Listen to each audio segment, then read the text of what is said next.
It's 8:17 a.m. You're in the kitchen, barefoot on cold tile, waiting for the coffee to finish. The morning is quiet in that ordinary way, fridge humming, traffic muffled through double-glazed windows, the low sound of a shower running down the hall. Your phone buzzes once on the counter, then again. Then it screams. The noise cuts straight through your chest, that harsh, layered alert tone you've only heard in tests. The screen lights up. National emergency alert. Shelter. Immediately. Possible nuclear detonation reported. Follow official instructions. At the same moment, outside, a siren starts low and climbs. You stand there, still holding the spoon, watching the words sit on the screen like they're from someone else's life. Then the house changes. A faint rumble rolls under your feet. The window glass gives a single, soft tick. But the dog in the next apartment starts barking, sharp and panicked. Somewhere on the street, a car door slams, then another. Your neighbor's TV jumps to an emergency broadcast without anyone touching the remote. For a second, your mind grabs for normal explanations, drill, glitch, overreaction, anything but what the alert actually says. This is the last second you can afford to waste. You put the spoon down, you inhale once, steady, and you start doing the things that will decide whether you're alive 30 minutes from now. You stare at the alert, heart racing. The words don't change, they sit there on the bright screen, absolute and patient, waiting for you to catch up. Your first thought is denial. No, this can't be real. Your second thought is a question you can't answer. Where? How close? Your third thought is the one that matters. What do I do right now? You don't need certainty. You need to act. Step away from the windows.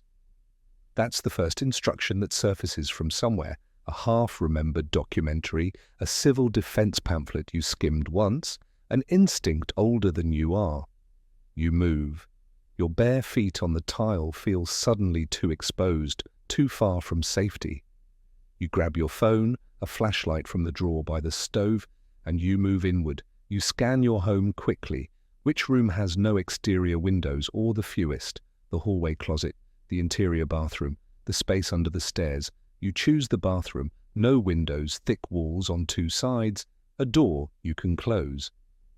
Civil defense principle, explained simply. Fallout is radioactive dust that drops down after a blast. Distance from windows and outside walls, plus dense materials between you and the outside, sharply reduce the radiation you absorb. You're terrified. That's expected.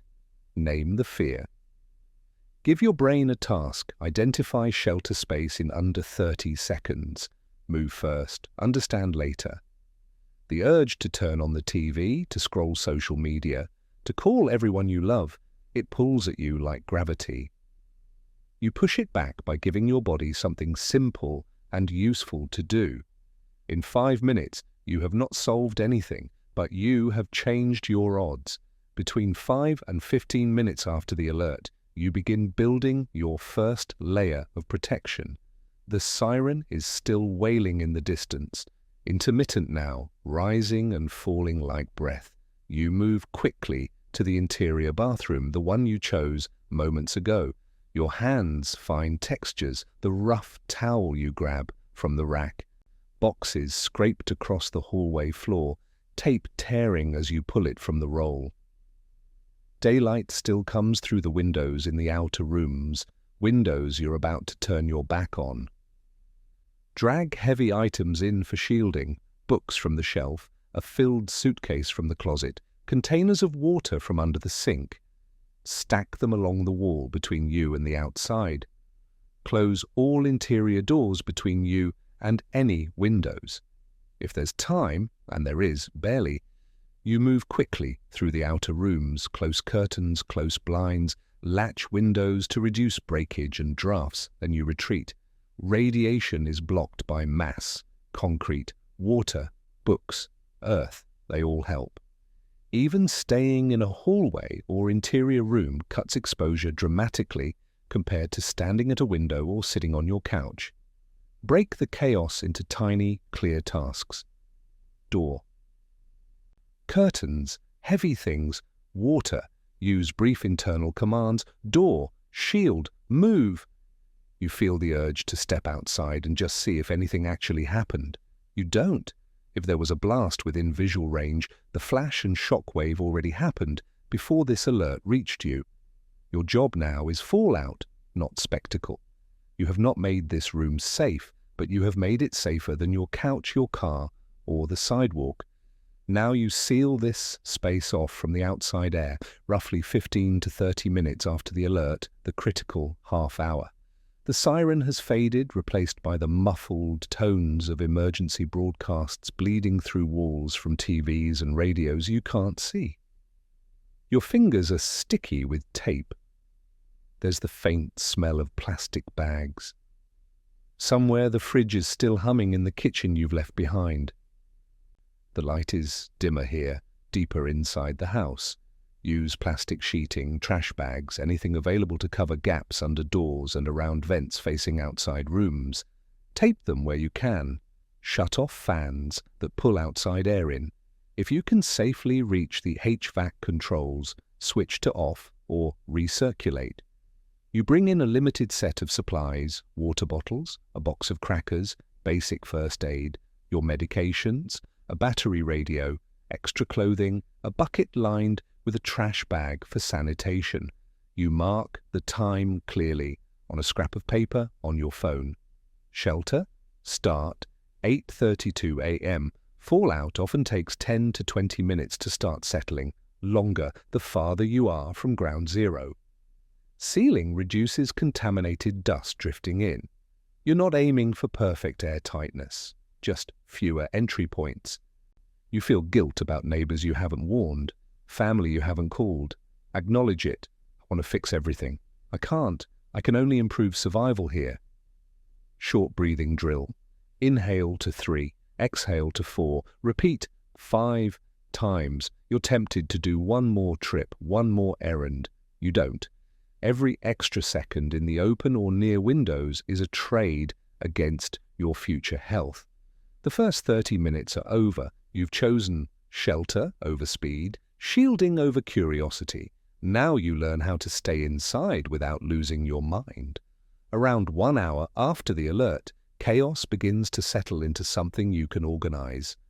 You hear muffled TV emergency messages through walls, occasional car engines outside that quickly fade and don't return. The air feels slightly stale already. The temperature a bit warmer than when you started. The floor under you, carpet over concrete in this bathroom, presses against your back as you lean against an interior wall stacked with books and boxes. Arrange supplies so you know where everything is without digging. Water bottles on your left, food on your right, waste container in the far corner, first aid kit within arm's reach. Estimate your water, count the bottles, you have 6. Set a rough ration, a cup every few hours at first, not a full bottle at once. If you have a battery radio, turn it on briefly to check for official guidance. A voice crackles through static. Remain indoors, shelter in place, further instructions. Then turn it off to conserve power. Standard guidance recommends staying sheltered for at least 24 hours, longer if you're close to the fallout zone. That's your planning horizon now. Create a tiny routine. Check time, sip water, listen to radio for 5 minutes, write a brief note about what's happening, then rest. Routine is survival. Guessing is panic. You feel trapped and restless, wanting to just go upstairs for a second, to peek out a window, to do something that feels like action. You can move within your home, but every step closer to outside walls and windows adds risk. If you leave the shelter room, do it with purpose and return quickly. Your world has shrunk to a few square meters. That's not failure, it's a shield. Now you confront the urge to connect and the cost of opening that door. Around 2 hours after the alert, The hunger for information becomes almost physical. The radio crackles with static when you nudge the dial, occasional fragments of an emergency broadcaster's voice cutting through. Your phone screen glows in the darkened room, faint vibrations announcing incoming messages you haven't opened yet. The temperature has climbed another degree. You feel sweat on your palms, on the back of your neck. Use your phone briefly while still in the shelter room. Send quick, clear texts to key people. I am sheltering inside, away from windows. Shelter where you are. Don't drive. I'll check in later. Avoid scrolling images or rumors. Prioritize official alerts or emergency apps. Roads may be blocked, communication networks overloaded. Bugging out in the immediate aftermath of a nuclear event is often more dangerous than staying put in decent shelter. You want to know exactly what happened, the city, the yield, the wind direction, but seeing a mushroom cloud photo does nothing to protect you now. Limit information sessions. Set a timer on your phone. 2 minutes of checking, then the phone goes face down. A call comes through. Your mother's voice, panicked, begging you to drive to her. Your throat tightens. You hear yourself saying the words you never thought you'd say. Stay where you are. Shelter there. I can't come right now. The line goes silent. Guilt spikes through your chest like a blade. It feels cruel. It's not. Moving through fallout, stuck in traffic with windows down, is worse than staying sealed. Your decision to stay put is not selfish. It's strategic. You've chosen silence over speed and discipline over drama. Next, you adapt your body and mind to the hours ahead. Between 3 and 4 hours after the alert, discomfort becomes your constant companion. The room is warmer now, quieter. Outside, sounds come in waves, long stretches of silence, then a distant siren, then the thrum of a helicopter passing somewhere overhead. You notice textures you never paid attention to before. The blanket you spread on the floor, the edge of a pillow against your neck, the roughness of tape on the doorframe under your fingertips. The light is dim. A small battery lamp you found in a drawer, its beam yellow and weak. Adjust clothing for temperature. You've removed your heavy sweater, kept your socks on because the floor tiles are cold. Create separate zones in your small shelter. One spot for sitting and lying down, one corner for supplies, one far area for waste. This helps keep hygiene manageable over hours that will stretch into a full day. Eat a small portion of food, a handful of crackers, a few bites of a protein bar. Enough to steady blood sugar, not enough to waste supply. You're in a marathon, not a sprint. Maintaining body temperature, hydration, and minimal stress protects your immune system, which matters in any emergency. Accept that discomfort doesn't mean you're doing it wrong. You're uncomfortable because the situation is dangerous, not because you failed. Simple grounding exercise. Notice 5 sounds you can hear, 4 things you can touch, 3 things you can see, 2 things you can smell, 1 slow breath. Boredom and simmering fear combine, the mixture that makes people do reckless things just to feel normal. When your brain has nothing to do, it will try to invent problems to solve, like opening a window or just checking outside. Don't give it that job. Give it small, useful tasks. You've turned a random room into a rough shelter. Now you need to turn waiting into an active skill. Around 4 to 6 hours after the alert, the temptation to look becomes almost unbearable. The world feels muffled, distant rotors, occasional thump of something heavy, maybe emergency vehicles, maybe something else. The air feels slightly heavier, your mouth is dry despite the water you've been rationing. The door handle to your shelter room is cool under your fingertips when you reach out and touch it, just to feel something solid. Set a schedule. Every hour, you briefly stretch, check supplies, take a measured sip of water, and if needed, use the makeshift bathroom arrangement. Then you return to your main sheltered position against the interior wall. Keep interior doors closed to maintain layers of shielding between you and the outside. Note the time each time you leave and re-enter the shelter area on a scrap of paper or in your phone. This keeps trips intentional, not impulsive. Fallout levels are highest in the first hours and then gradually decay. The less time you spend exposed near outer walls or open air during this period, the better your long-term outcome. You experience a strong pull to crack the door, to peek through a window for context. Just one look.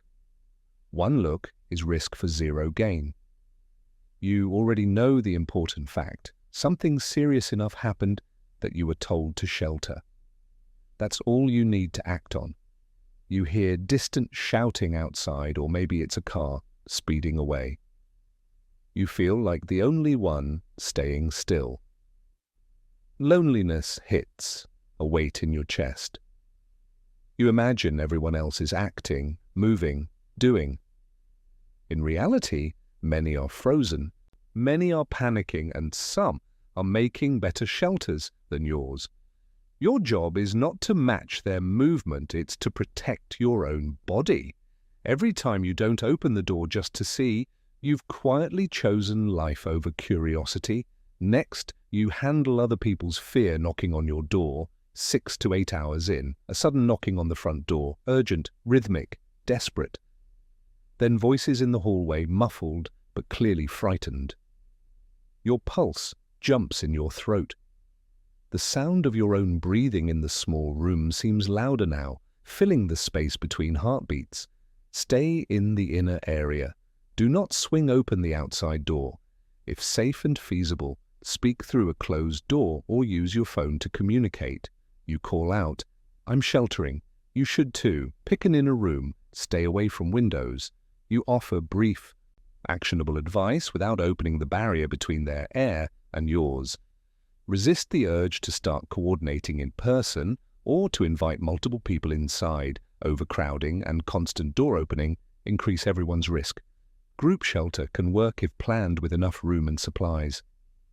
In an improvised crisis like this, every opening of the door is an exposure you can't take back. Intense guilt. I feel like I'm abandoning them. You're not. You're modeling the safest behavior. That may be the most helpful thing you can do right now.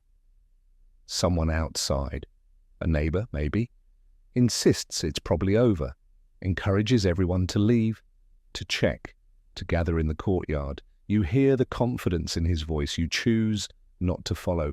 Charisma does not reduce radiation. Loud confidence is not data. Your decisions must be based on physical reality, not tone of voice or social pressure. The knocking eventually stops. You hear footsteps receding. You don't know if they found shelter or if they walked into the open. You may never know. You've discovered the hardest part of sheltering, holding the line when others are done, when they've decided the crisis is over, simply because they can't bear it anymore. Next, you face the long, dark stretch, evening and night. Around 8 to 12 hours after the alert, time begins to blur at the edges. Outside, light is fading. Your shelter room is now mostly lit by the weak beam of your battery lamp, or dim if you're conserving power. The temperature has dropped slightly as evening settles in. You feel the chill in your hands and feet, the cold seeping up through the floor, despite the blanket beneath you.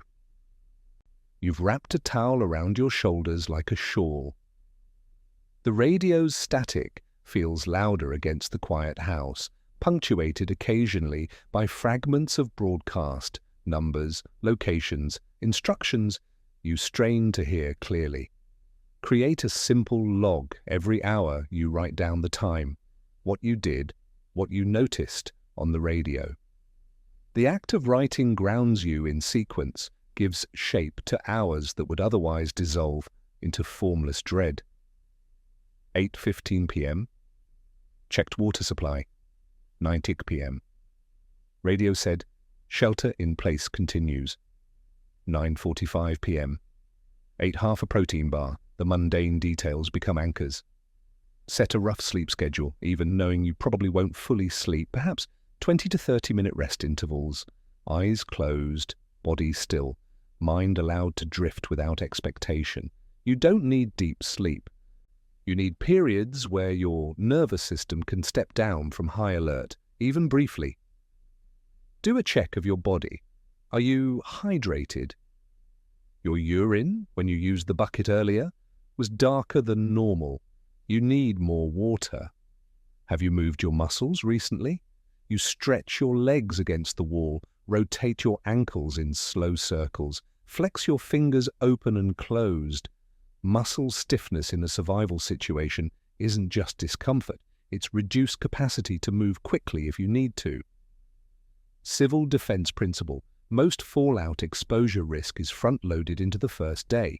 Radioactive particles decay rapidly in the initial hours. What scientists call the 7-10 rule means that for every 7-fold increase in time after detonation, radiation intensity drops by a factor of 10. Surviving this period in reasonable shelter dramatically improves your outcome. That's what you're buying with these hours, not comfort, but time for the danger outside to decay.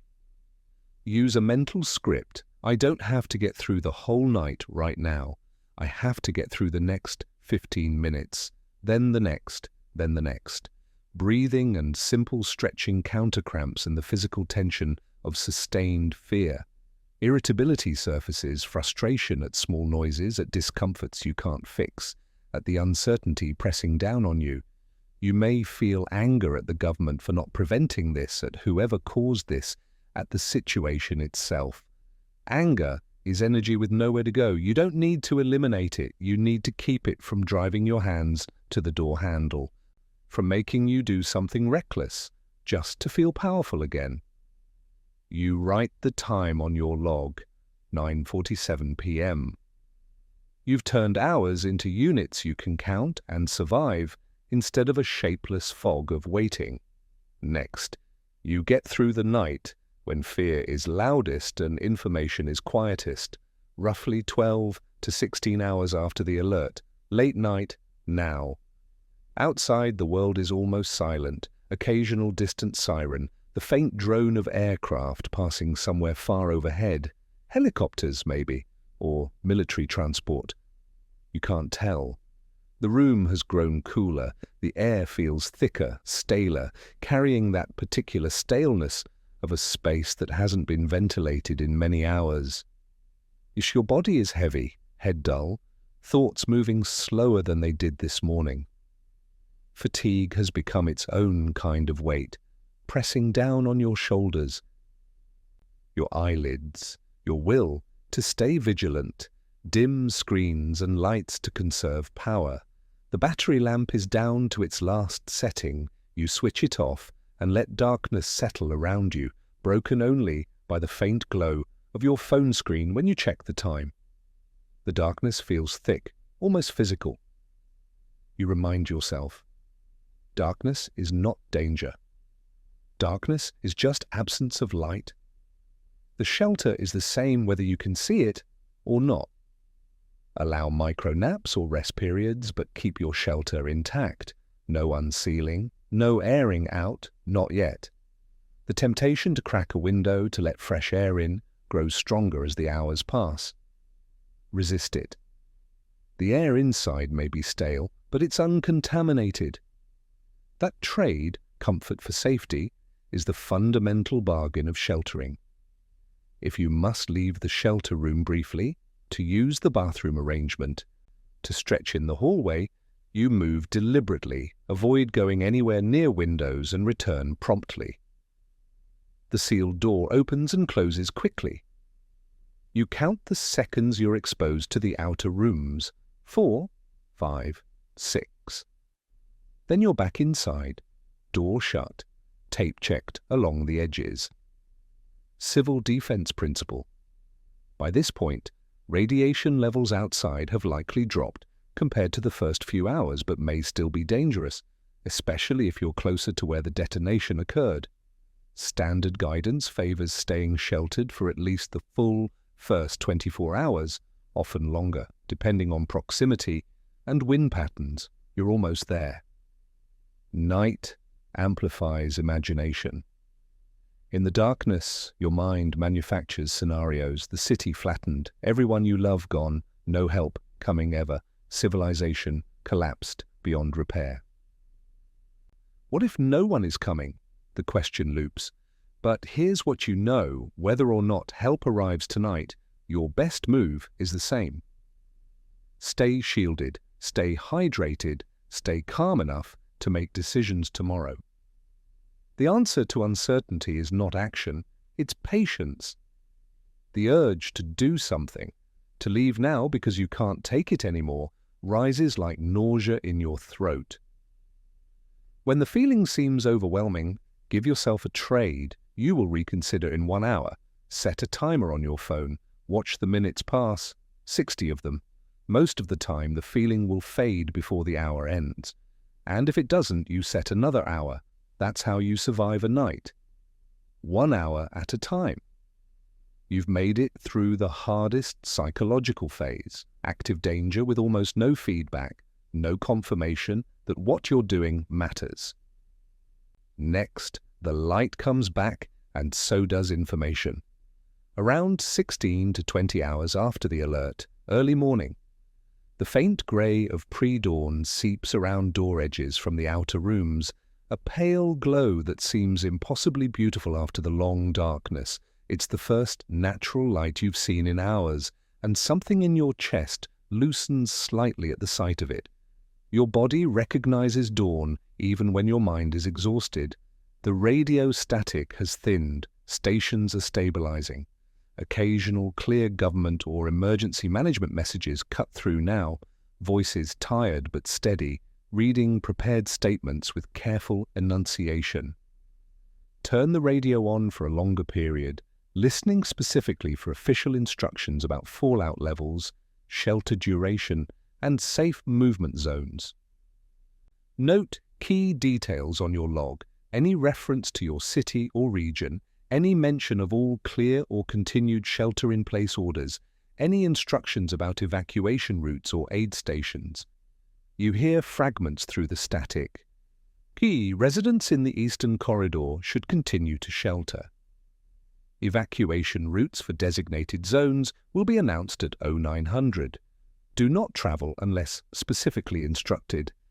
Water distribution points will be established. The voice sounds human, tired, doing a job. That's strangely comforting. Check your log. How long have you been sheltered? You count back through your entries. Almost 18 hours. How much water did you use? 3 bottles, carefully rationed. About a cup every 3 hours. Sipped, slowly. You have 3 bottles left. Adjust your plan. If you need to stay another 12 hours, that's manageable. If longer, you'll need to reduce intake further or find additional sources. Civil defense principle. Authorities will typically advise when it's safer to move or seek mass shelter, if such options exist. Until you hear that clearly, until you hear your area named and specific instructions given, your default remains: stay protected. The shelter that has kept you safe this long is still your best asset. Hope and impatience mix in your chest, a strange cocktail of emotions. Maybe it's over.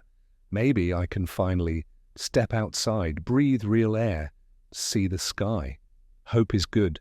Acting on hope too early can undo all the smart choices you've made so far. You've invested 18 hours in survival. Don't cash out early. You hear that other regions are being evacuated or relocated while yours isn't mentioned. The feeling of being forgotten settles over you, cold, isolating, almost worse than fear. Why aren't they talking about us? Absence of mention does not mean absence of care. It may mean data is incomplete, communication infrastructure damaged, priorities triaged by severity.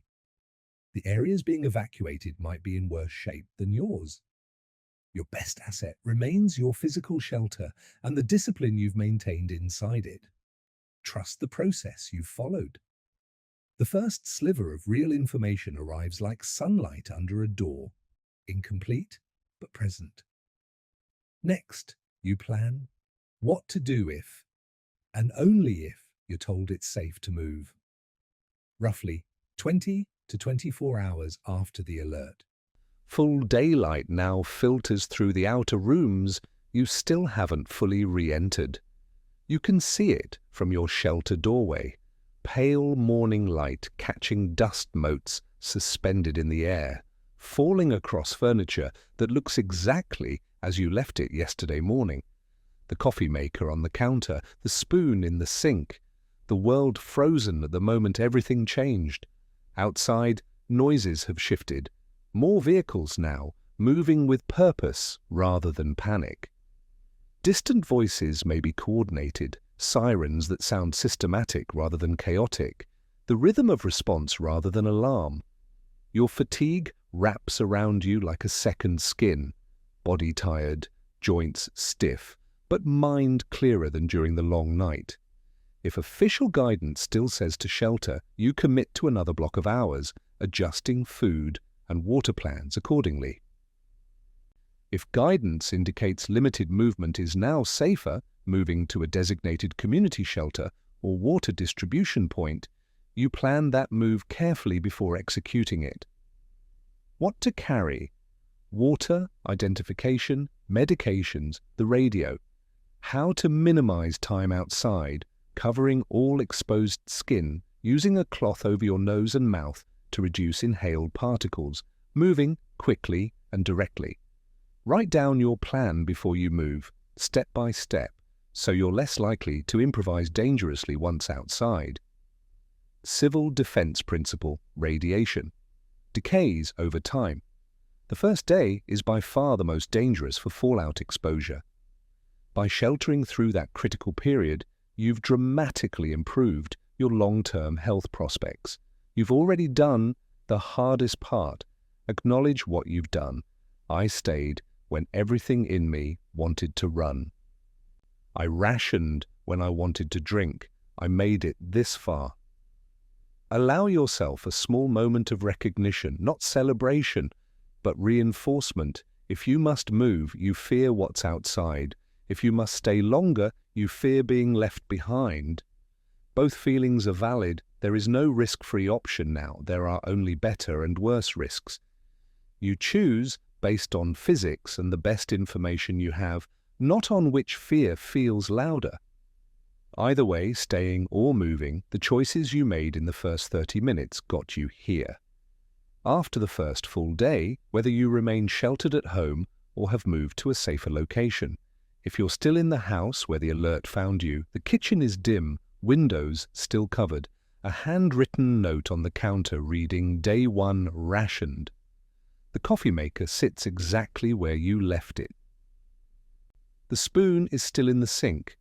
Artifacts from a previous life that ended at 8:17 a.m. yesterday. If you've relocated, you're in a community shelter, a gymnasium maybe. Fluorescent lights hum overhead. The murmur of other survivors surrounds you, coughs, whispered conversations, a child crying somewhere. A radio crackles with emergency frequencies. The familiar weight of the water bottle in your hand, now marked with lines and times in pen, a record of discipline made physical, grounds you. You look at those marks, evidence of the rationing that got you through. Update your log, date, time, status. Day 2, sheltered, stable. Keep your small routines going, checking supplies, breathing exercises, planning in short increments. The structure that kept you sane for 24 hours will keep you functional for the days ahead. Begin thinking about who you can help with what you've learned. Family who didn't know what to do, neighbors who panicked, community members who will need guidance when the next crisis comes, because there will be a next crisis. And now you know something you didn't know before. You can handle it. Survival isn't about heroics. It's about hundreds of small, unglamorous choices in the right direction. Door closed instead of open. Water rationed instead of gulped. Fear named instead of obeyed. None of it was dramatic. All of it mattered. You sit in your shelter space, radio turned low. Outside, daylight edges around a still sealed window. On the floor beside you, a half-full water bottle is labeled, Day 1 rationed. You touch the mark once gently. Your fingertip rests on the line that says Hour 12, the darkest hour. You made it through, not a victory speech. The crisis continues, but this is proof that in the worst 30 minutes of your life, you chose control over panic. You chose to survive. And you're still here because of it.